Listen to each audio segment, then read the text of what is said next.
Assalamualaikum warahmatullahi wabarakatuh. Kembali lagi di Palpasi Podcast ala Prodi D3 Kebidanan Vokasi. Ya, sekarang bersama saya Kakak Tiwi ya. Kalau di sini manggilnya kakak nih. Iya, Biar akrab kan. Iya. Terus nah di sini ada Kak Ica ya. Beliau adalah dosen D3 Kebidanan Sekolah Vokasi, dan ada Kakak Fiona yang saat ini sedang semester berapa? mulai masuk 4. Mulai masuk semester kelas 4. Jadi sudah ada bayangan ya, oh D3 Kebidanan itu seperti apa sih gitu ya. Karena hari ini kita akan bahas tentang rumah kita nih teman-teman. D3 Kebidanan. Iya dong, Iya, rumah kita. kita. Oke, mungkin saya mau tanya dulu nih sama sesepuhnya ya. Sesepuh. Sesepuhnya.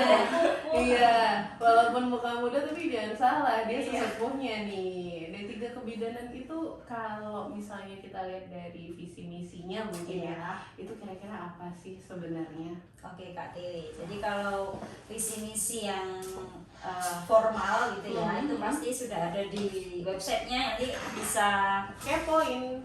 ya di laman sekolah vokasi. Nanti diketik sekolahvokasi.uns.ac.id, lalu nanti pilih D3 Kebidanan Sekolah Vokasi. Kalau secara kontekstual gitu untuk D3 Kebidanan, keunggulannya apa ya? Lebih ke kebidanan komunitas ya. Jadi interprofessional education yang mana itu kolaborasi antar mahasiswa kebidanan dan juga mahasiswa lain yang serumpun tentunya ya, seperti farmasi, kemudian seperti pendidikan dokter gitu. Nah, itu terjun ke masyarakat.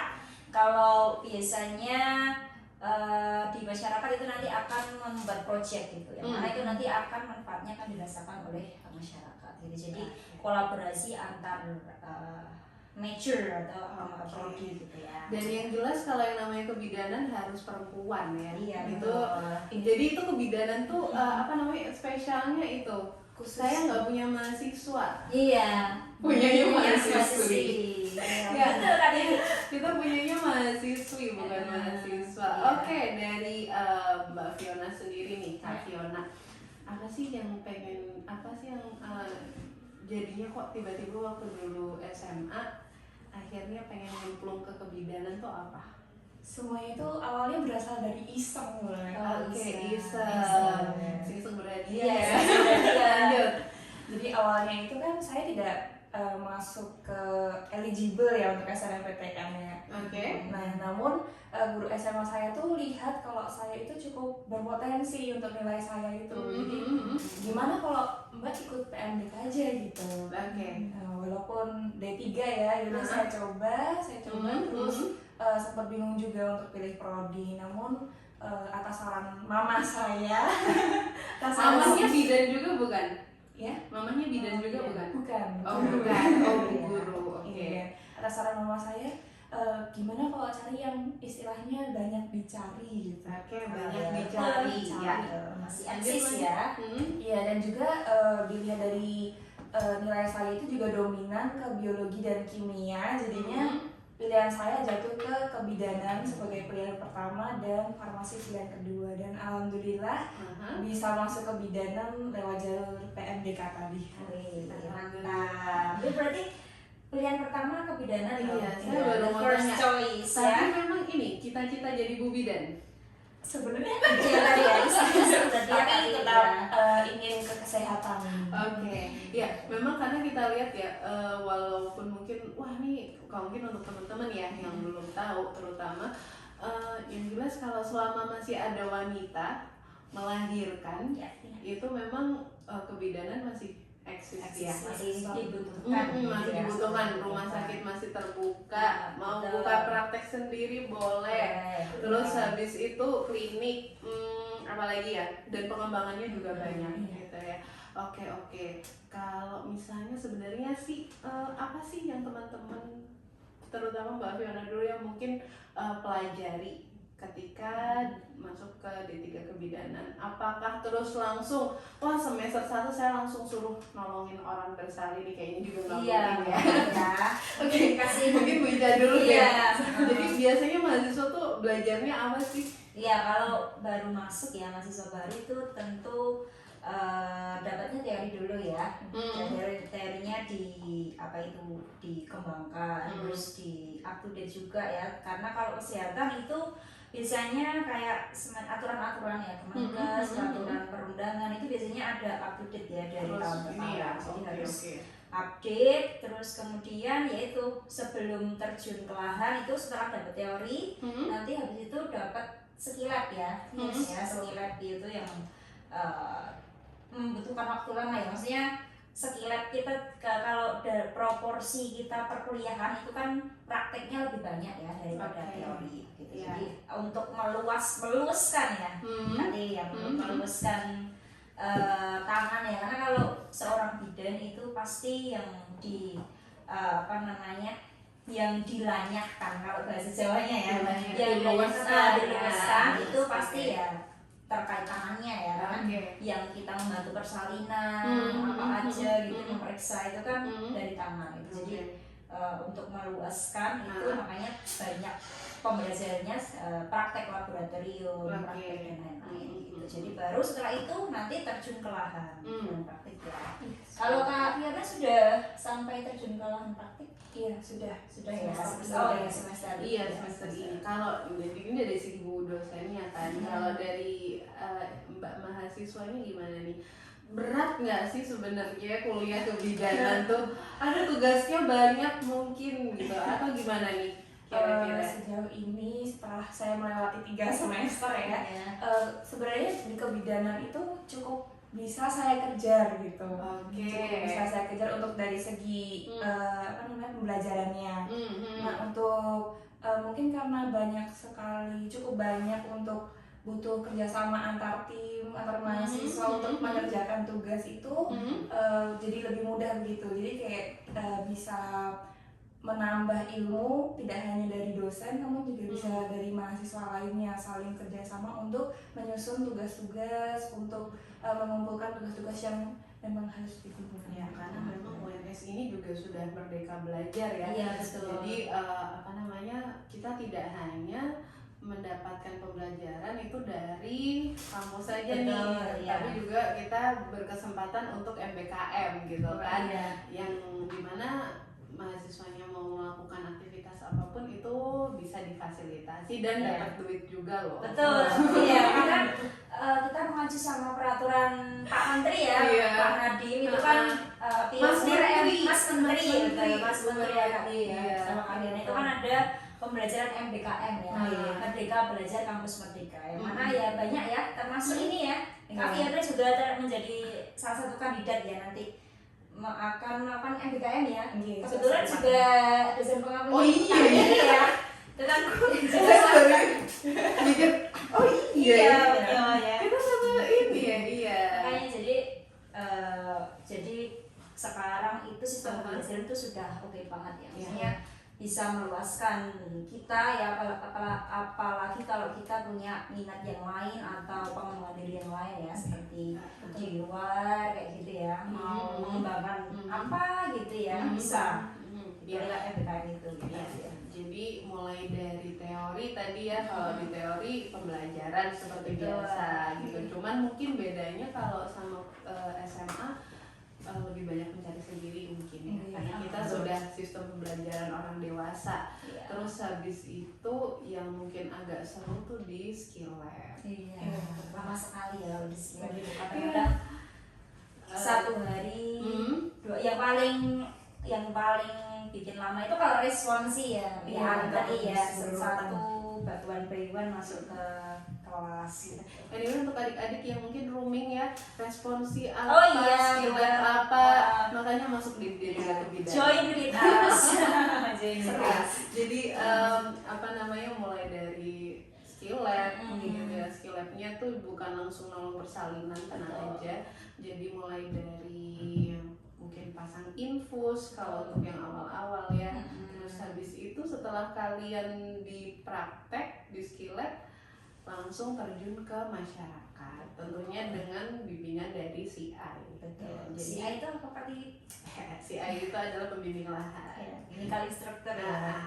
Jadi jangan khawatir, misalnya kalau mungkin sebenarnya kalau kita lihat ya program vokasi itu cocok untuk mungkin teman-teman yang sukanya belajar terus habis itu langsung praktek ya. Betul, Karena ya. memang kita akan tadi seperti yang sudah dibilang sama Kak Ica, Iya. banyak prakteknya Betul, sebetulnya, banyak praktek. karena teorinya kita bisa dibilang 30%.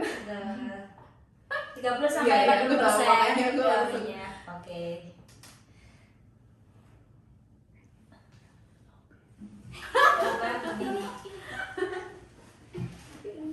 Vokasi berarti. Iya, Vokasi vokasi. ini berarti ya. 3, 2, 1.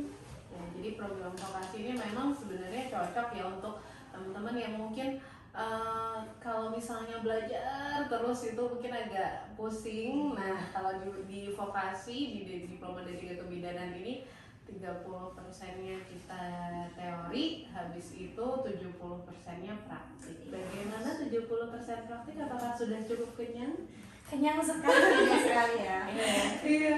Apa sih, mungkin ada pengalaman nggak berapa kali praktik ini Mbak Fiona di rumah sakit? Di rumah sakit itu kebetulan saya dapetnya rumah sakitnya ONS, jadi Oke. istilahnya saya pas itu baru semester 2 dan baru mendapatkan istilahnya lab skill yang baru dasar gitu ya, teknik dasar. Oke. Dan itu entah kenapa sudah dimasukkan ke dalam PK. Oke. Oh, PK itu bangsal persalinan. Iya, Ya. sama. Oke. Saya cukup merasa Challenge ya deg-degan gitu ya, deg-degan ya. apalagi stresor di VK itu lebih tinggi dibandingkan bangsal-bangsal begitu, jadinya Oke. saya ngerasa sangat gimana ya, merasa kurang gitu. Iya. Karena ya memang masih semester 2 ya. Iya, betul. Dasar masih ini. Jadi praktiknya. Terus habis itu yang kemarin terakhir di puskesmas ya? Iya, itu cukup seru sekali. Oke. Cukup seru karena memang Coba boleh sebutkan serunya mungkin? serunya mungkin dari staff-staffnya cukup ini ya, cukup friendly karena memang mereka terbiasa untuk menghadapi masyarakat, jadinya mungkin lebih istilahnya lebih easy going gitu kalau ngomong, kalau bicara gitu lebih enteng gitu. Oke.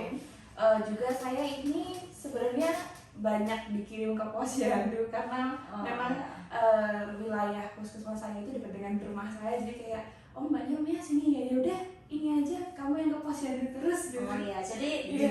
FYI ya, jadi kebetulan Kak Fiona ini rumahnya di sekitaran Solo aja, jadi mahasiswa UNS Solo dan rumahnya juga di Solo ya, dan kebetulan dapat prakteknya juga di dekat rumah gitu. Jadi saya Jadi lebih paham gitu ya. otomatis mendapatkan waktu bersama masyarakat tuh lebih banyaknya Iya. gitu.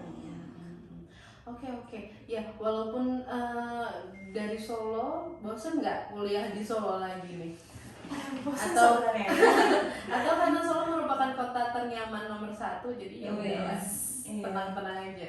Kebetulan saya ini bungsu perempuan, jadinya udah deh di Solo saja gitu. Oh, Jadi iya. saya lahir di Solo, besar di Solo, dan sampai sekarang tetap di Solo. Tetap di Solo, nanti Iya. kerjanya juga nggak tahu di mana. Iya. Kerjanya di Solo. Bisa Di Solo. Solo. Iya. Dapat jodohnya di luar sana nanti. Wah. Iya, kita pindah Oke, ini dari kebidanan sampai jodoh. Iya. Bukan lagi. Bukan case-nya. Oke. Ya, jadi ya walaupun memang posisinya UNS ini cukup strategis ya di kota Surakarta. Di mana teman-teman tahu sendiri nih, ada nih mungkin beberapa yang sudah scrolling Solo merupakan kota ternyaman gitu. Jadi kalau misalnya senyaman apa sih Solo gitu, nah nanti mungkin bisa untuk coba deh join D3 kebidanan. Kuotanya berapa, Bu? Kuotanya ada 70 mahasiswi ya Kak Tini. Jadi dari 70 itu terdiri dari kuota dari jalur PMDK, terus ada dari jalur SNBP, atau kalau yang sekarang tuh UM kayak gitu ya. Kalau ya, pokoknya jalurnya ada beberapa gitu ya. Tapi untuk kuotanya dalam satu angkatan itu hanya 70. 70 ya. Barangkali salah satunya kakak-kakak yang sedang nonton ya. Kamu Iya, gitu gitu. kan. Oke. Ya, jadi kuotanya 70, 70. terus habis itu juga nanti mungkin akan merasakan sensasinya ya, seperti Kak Fiona. Oke. Nah, terus habis itu kalau misalnya kita ngobrol, tadi kan udah ngobrol mungkin proses perkuliahannya ya, ada teori, ada skill lab, terus habis itu belum lagi nanti teman-teman biasanya kita terjunkan ke lahan ya, saya. Nah, lahannya ini bukan, tadi sudah disebutkan juga bukan hanya rumah sakit, tapi juga ada posyandu, terus puskesmas, belum lagi nanti siap-siap nih mau ke PMB. Iya, betul. Ya, challenge-nya akan lebih banyak lagi ya. Apa sih yang berbeda antara D3 Kebidanan yang dulu dan sama yang sekarang? Ya, oke, kalau sebenarnya Kak Tiwi juga sudah berkecimpung di D3 Kebidanan sekolah di D3 Kebidanan UNS lebih tepatnya sampai sekarang. Kalau perbedaan atau metamorfosisnya ya ada rumah sakit ya, fasilitas fasilitas. Kalau dulu kita belum ada. Bagus ya, ada rumah sakit UNS yang itu juga dulu kita kalau praktek pasti ya agak jauh-jauh ya. Kalau sekarang ada rumah sakit UNS itu juga salah satu yang mempermudah ya kalau ada mahasiswa kita yang praktek di rumah sakit gitu. Terus apalagi ya? Oh ya juga kalau yang tadi ya ada beasiswa. Tadi ada beasiswa. Kalau dulu itu beasiswa namanya berbeda dari yang sekarang. Tetapi kalau untuk macamnya itu juga masih sangat banyak ya. Jadi di UNS itu kelebihannya kita juga bisa cari beasiswa. Ya termasuk MBKM itu kan juga nanti dapat hibah MBKM. Terus juga nanti dapat beasiswa IPK yang tinggi juga ada kayak gitu. Terus ada juga kerjasama nih ya dari Prodi, itu ada kerjasama baru yang mana nanti kalau lulus itu bisa ke Jepang ya, caregiver. Yang kemarin sudah dijelaskan, tetapi untuk kakak tingkat. Nanti kalau untuk Kak Fiona nanti mungkin tahun yang akan datang mungkin ya. Jadi kita ada kerjasama kalau mau kerja berminat ke Jepang nanti akan dipermudah dapat fasilitas juga dari pembiayaan pembiayaan programnya itu ya bimbingan sampai dapat ke Jepangnya gitu ya. Ya mungkin untuk yang penasaran, wah kok Bu Bidan ada di Jepang ya, nanti kita akan bahas di session berikutnya. Yang mesti jangan lupa untuk stay tune terus di podcast kita ya karena akan banyak sekali informasi tentang D3 Kebidanan, mungkin juga nanti akan banyak hal tentang dunia kebidanan yang akan kita bahas dengan narasumber yang lainnya. Oke. Terima kasih untuk teman-teman, sampai jumpa lagi berikutnya. Sukses terus Mbak Gana.